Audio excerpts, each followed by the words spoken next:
नमस्कार, आप सभी का बहुत बहुत स्वागत है और मैं हूं आपके साथ अंकिता सिंह। बुलेटिन की शुरुआत करेंगे। उत्तर प्रदेश के डिप्टी सीएम ब्रजेश पाठक ने अयोध्या में आयोजित रन फॉर यूनिटी कार्यक्रम में शिरकत की। ये कार्यक्रम देश के पहले गृह मंत्री सरदार वल्लभ भाई पटेल की 150वीं जयंती पर आयोजित किया गया था। इस अवसर पर ब्रजेश पाठक ने कहा कि बिहार में एनडीए की सरकार प्रचंड बहुमत से बन चुकी है और उत्तर प्रदेश और पश्चिम बंगाल में भी भाजपा की सरकार बनेगी। उन्होंने समाजवादी पार्टी और कांग्रेस पर निशाना साधते हुए कहा कि बिहार को लेकर उनकी उम्मीदों पर पानी फिर गया है।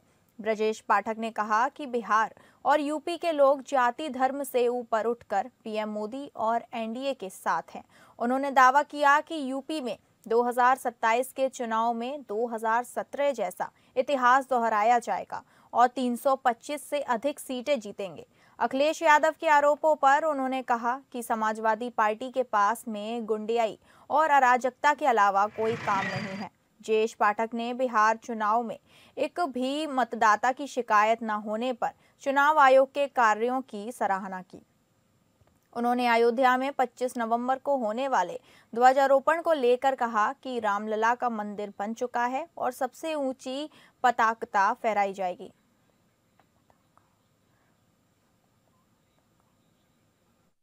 बिहार में प्रचंड बहुमत के साथ एनडीए की सरकार बन चुकी है और जो लोग उत्तर प्रदेश का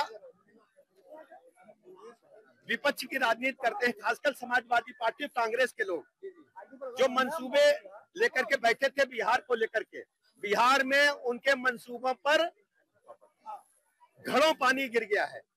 उनको पता चल गया है कि बिहार के लोग और उत्तर प्रदेश के लोग एक साथ एक मन के हैं। ये जाति धर्म संप्रदाय से ऊपर उठ करके माननीय मोदी जी के साथ हैं, एनडीए के साथ हैं और वहां प्रचंड बहुमत की सरकार बन चुकी है। बिहार की जनता का मैं हृदय की गहराइयों से आभार प्रकट करता हूं और उत्तर प्रदेश में भी आप देखेंगे 17 वाला इतिहास भारतीय जनता पार्टी गठबंधन दोहराएगा। हम पुनः 17 की तरह 325 से अधिक सीटें जीत करके प्रचंड बहुमत की सरकार बनाएंगे। राज्यसभा सांसद और पूर्व deputy CM doctor Dinesh Sharma Kanpur पहुंचे, जहां उन्होंने पत्रकार वार्ता में विपक्ष पर जमकर हमला बोला। डॉक्टर शर्मा ने कहा कि राहुल गांधी अच्छे व्यक्ति जरूर हैं, लेकिन राजनीति के लिए जरूरी गुण अभी भी उनमें दिखाई नहीं देते। उन्होंने कटाक्ष करते हुए कहा कि अब राहुल गांधी के पास सिर्फ पारिवारिक दायरे में आगे बढ़ने का अवसर बचा है। उन्होंने कहा कि बिहार में हार के बाद विपक्ष बहाने ढूंढ रहा है, जबकि आपत्ति दर्ज कराने के उनके पास कोई मौके नहीं। डॉक्टर शर्मा ने विपक्ष पर कोरोना काल में भ्रम फैलाने और वैक्सीन पर गलत दावे करने का आरोप भी लगाया। 2027 विधानसभा चुनाव पर बड़ा दावा। डॉक्टर शर्मा ने कहा कि 2027 में उत्तर प्रदेश में बीजेपी को बिहार से भी बड़ी जीत मिलेगी। अभी बहाना पहले से खोज पाए थे। आप देख रहे थे चुनाव से पहले कहीं भी बेईमानी हो गई, एक आरोप नहीं लगाया। कहीं भी मानो जाली मतदान हुआ हो, इनके एजेंट्स ने एक भी शिकायत दर्ज नहीं कराई है।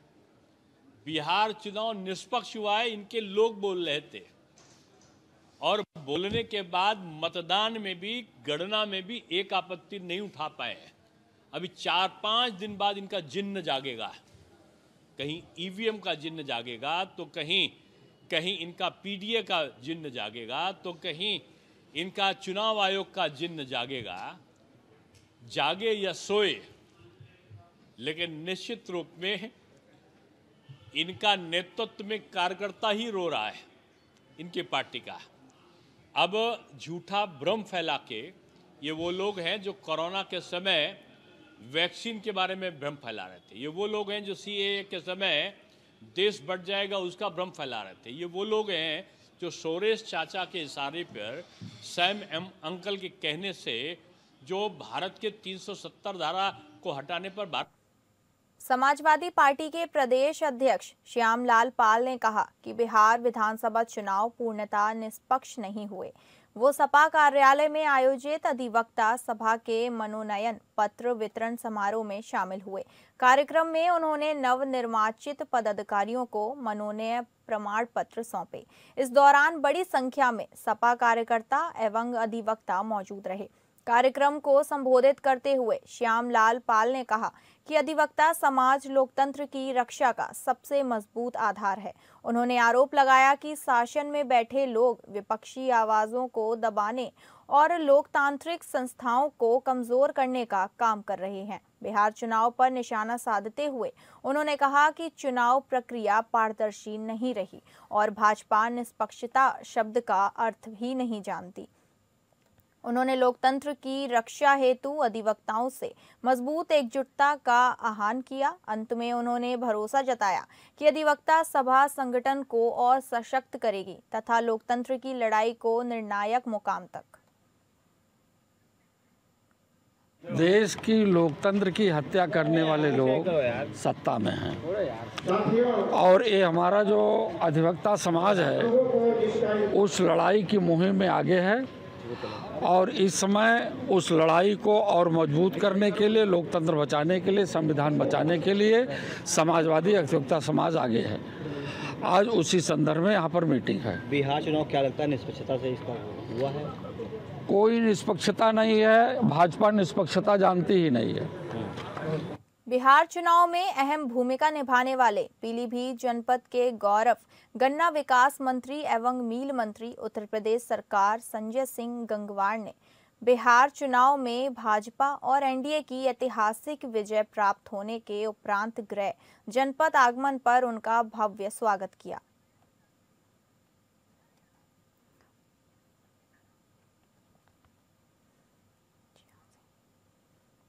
रामपुर कई मर्तबा 86 नजरिया से एक अलग ही अंदाज में मीडिया की सुर्खियों बनता हुआ दिखाई देता है।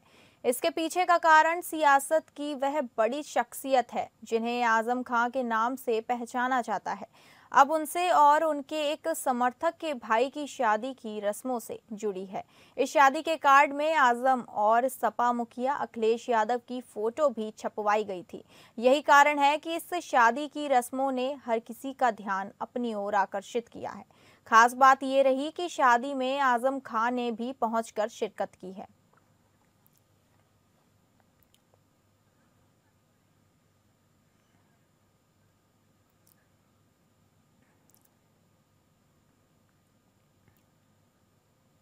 उत्तर प्रदेश के अंबेडकर नगर जिले से हैरान कर देने वाला मामला सामने आया है।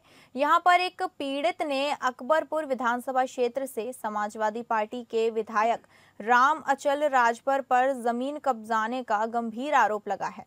शिकायतकर्ता राम भजन राजभर ने एसपी कार्यालय पहुंचकर न्याय की गुहार लगाई है। पीड़ित का आरोप है कि विधायक राम अचल राजभर अपने सहयोगियों के साथ उनके घर पहुंचे और उसे धमकाया। विवादित जमीन राम अचल राजभर के वहां विद्यालय के पास स्थित है, जिस पर कब्जा कर जबरन बैनामा कराने का दबाव बनाया जाने का आरोप भी लगाया गया है। राम भजन राजभर का कहना है कि विधायक और उनके बेटे संजय राजभर मिलकर उसकी जमीन हड़पने की कोशिश कर रहे हैं। पीड़ित ने पुलिस प्रशासन से निष्पक्ष जांच और सुरक्षा की मांग की है। मामले के बढ़ने के बाद स्थानीय स्तर पर चर्चा तेज हो गई है, जबकि पुलिस घटना की जांच में जुट गई है। अकबरपुर अंबेडकर नगर मेरा घर है और मेरे ज़मीन को माननीय विधायक जी राम अचल राजभर हड़पना चाहते हैं और मैं बहुत तंग हो गया हूँ। मेरे घर आज 9:30 बजे गए, तरह तरह के हम तंग कर रहे हैं कि लिख दो, नहीं तो ये ऐसा नहीं ऐसा मरवा कटवा दूँगा। मुझसे मुख्यमंत्री से निवेदन है कि मेरा सुरक्षा करें, मेरी मदद करें। पीलीभीत में गौ रक्षा हिंदू दल के पदाधिकारियों और कार्यकर्ताओं के द्वारा सनातन हिंदू एकता पद यात्रा निकाली गई। सनातन हिंदू एकता पद यात्रा कोतवाली जहानाबाद के परेवा वैश्य चौकी क्षेत्र के ग्राम नगरिया सहगवा से कल्याणपुर तीर्थ तक निकाली गई। डीजे की धुन और हाथ में झंडा लेकर गौ रक्षा हिंदू दल के कार्यकर्ताओं के द्वारा सनातन हिंदू एकता पद यात्रा पुलिस की कड़ी सुरक्षा के बीच निकाली गई। गौरक्षा हिंदू दल के कार्यकर्ताओं के द्वारा सनातन हिंदू एकता पद यात्रा का समापन कल्याणपुर चक्र तीर्थ के हनुमान मंदिर में हनुमान चालीसा आरती करने के बाद समापन किया गया है। सुरक्षा के लिए स्वयं सहायक पुलिस अधीक्षक नताशा गोयल सहित प्रभारी अमरिया जहानाबाद थाने का भारी पुलिस बल मौके पर उपस्थित है।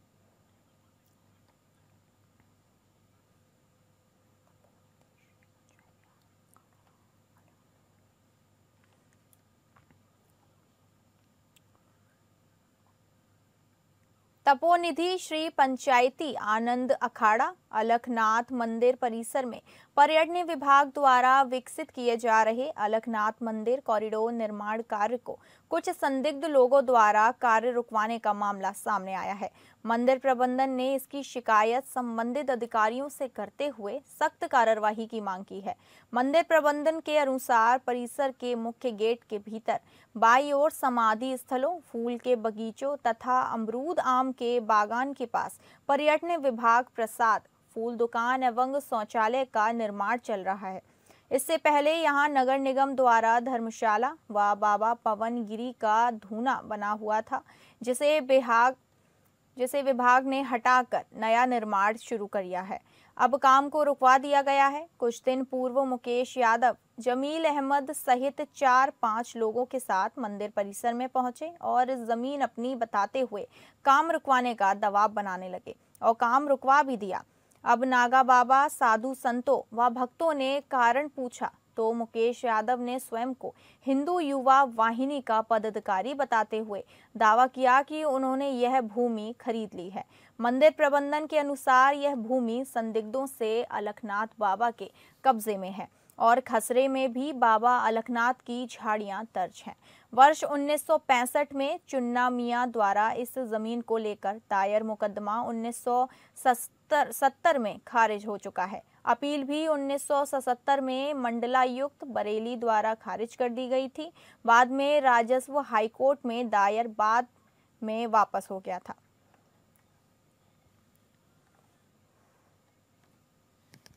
ये हमारी बाबा अलखनाथ की जमीन है और इस पे हमारा काफी पहले से कब्जा है और यहाँ पर जो है ये मुकेश यादव है और ये जमील अहमद जो है इसमें गुंडागर्दी कर रहे हैं सर। और हमारी जमीन में जो कॉरिडोर का काम चल रहा है बाबा अलखनाथ का और नाथ नगरी का प्रोग्राम चल रहा है, कॉरिडोर को पूरा एक जोड़ना, उसमें ये लोग रोक लगा रहे हैं। हम चाहते हैं सरकार से हमारा काम ना रुके।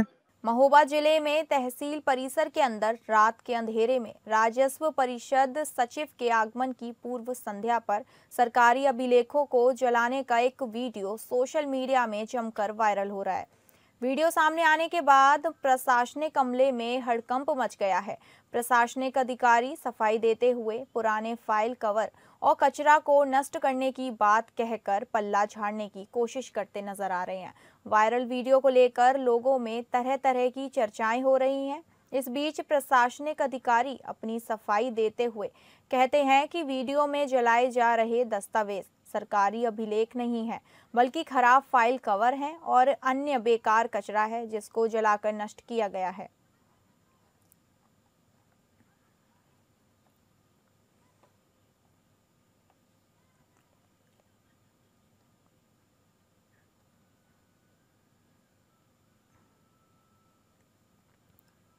गाजीपुर में यातायात माह के दौरान पुलिस, यातायात विभाग और जिला प्रशासन की संयुक्त टीम ने बड़े पैमाने पर कार्रवाई की है।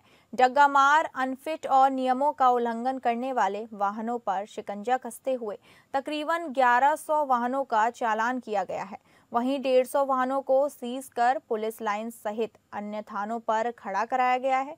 मामले में एसपी सिटी राकेश कुमार मिश्रा ने बताया कि यह अभियान डीआईजी वाराणसी के आदेश और एसपी गाजीपुर के निर्देशन में चलाया जा रहा है। अभियान का उद्देश्य है कि जिले में होने वाले सड़क हादसों में कमी लाना है। कार्रवाई के दौरान बाइक, ऑटो, 4 पहिया वाहन, बस और ट्रक सहित तरह के वाहन इस अभियान की जद में आए हैं। टीम सुबह से सड़कों पर तैनात रही और देर शाम 7 बजे तक अभियान जारी रहने की जानकारी दी गई।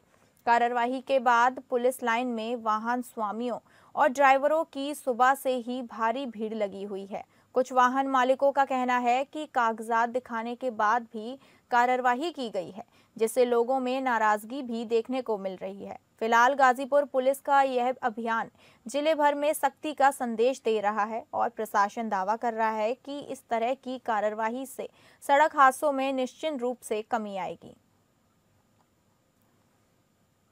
जैसा कि आप अवगत हैं कि यातायात माह चल रहा है नवंबर 2025 में और डीआईजी रेंज महोदय वाराणसी के निर्देश पर आज 15 नवंबर को जनपद गाजीपुर में एक विस्तृत अभियान डग्गा मार जो वाहन हैं उनके खिलाफ उन पे विशेष बल देते हुए और जो नियमों का अनुपालन नहीं करते और जो ट्रैफिक के रूल्स हैं उनको तोड़ते हैं, इनके विरुद्ध अभियान चलाया गया है। ट्रैफिक का पूरे जनपद में करीब 70 से ज़्यादा टीमें गठित की गई और ये अभियान सुबह से ही चल रहा था।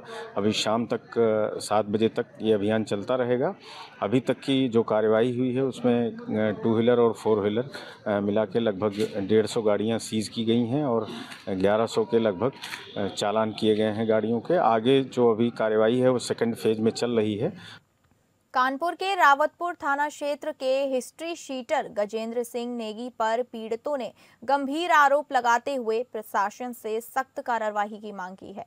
नेगी पर करीब 19 आपराधिक मामले और कुल 50 से अधिक मुकदमे दर्ज बताए गए हैं।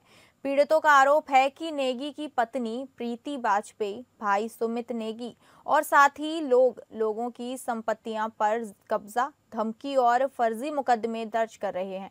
कई पीड़ितों को अपनी ही प्लॉट में घुसने नहीं दिया जा रहा। नेगी पर एक हत्याकांड में भी मुख्य आरोपी होने का दावा है। पीड़ितों ने सभी मामलों की आईपीएस अधिकारी से निष्पक्ष जांच कराने और कब्जियाई कई संपत्तियां वापस दिलाने की मांग की है।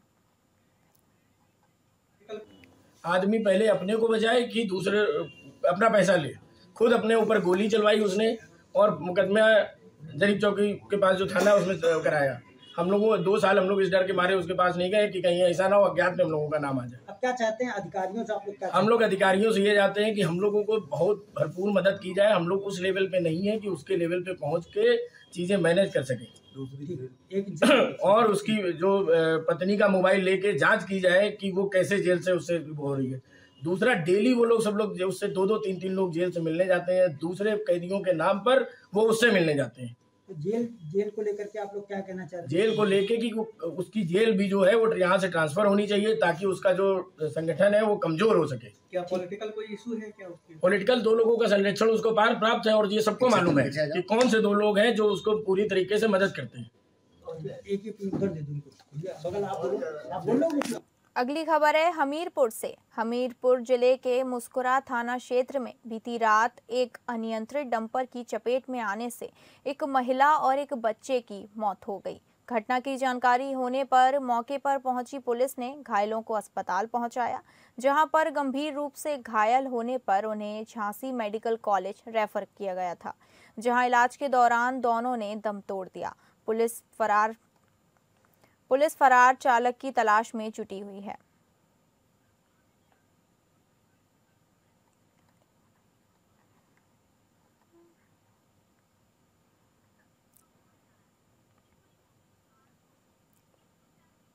यूपी के हमीरपुर जिले में अवैध खनन और ओवरलोडिंग पर रोक लगाने के लिए जिला अधिकारी ने सख्त निर्देश दिए हैं, जिसको लेकर लोडिंग पॉइंट पर ही चेकिंग की जा रही है। लोडिंग पॉइंट से निकलने वाले ट्रकों की जांच की जा रही है ताकि ओवरलोडिंग और अवैध खनन पर अंकुश लगाया जा सके। शासन द्वारा ओवरलोडिंग और अवैध खनन रोकने के लिए सख्त निर्देश जारी किए गए हैं, जिसको लेकर जिला प्रशासन दिन रात अवैध खनन और ओवरलोडिंग रोकने के लिए चेकिंग लगाकर कार्रवाई करने में लगा हुआ है। इसके बावजूद भी सड़कों पर ओवरलोडिंग कर ट्रक चोरी छुपे निकलते दिखाई दे रहे हैं। ओवरलोडिंग से सड़कें और पुल क्षतिग्रस्त हो रहे हैं, जिसको लेकर जिला प्रशासन ओवरलोडिंग के खिलाफ यह अभियान चलाया जा रहा है।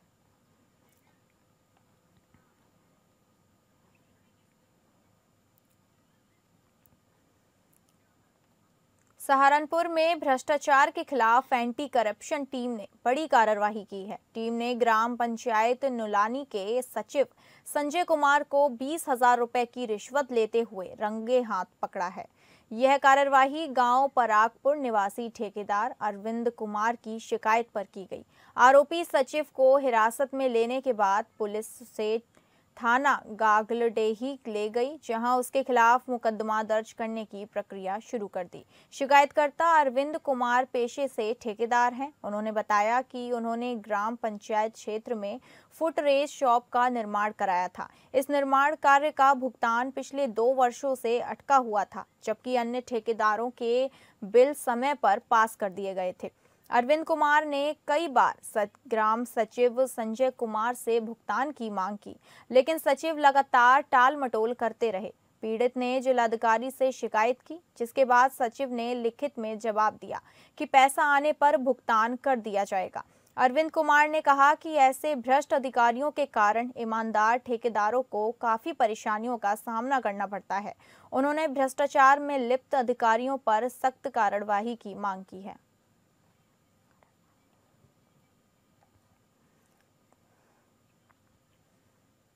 सीतापुर के महोली थाना क्षेत्र के मुसब्बरपुर गांव में कुछ दिनों से तेंदुआ का आतंक बना हुआ था, लेकिन आखिरकार दहशत फैलाने वाला तेंदुआ को वन विभाग ने पिंजरे में कैद कर लिया।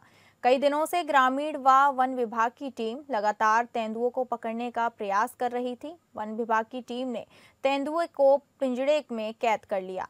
वन विभाग की टीम तेंदुओं को सुरक्षित स्थान पर भेजने की तैयारी में जुटा है। तेंदुए के पिंजरे में कैद होने के बाद स्थानीय ग्रामीणों ने राहत की सांस ली।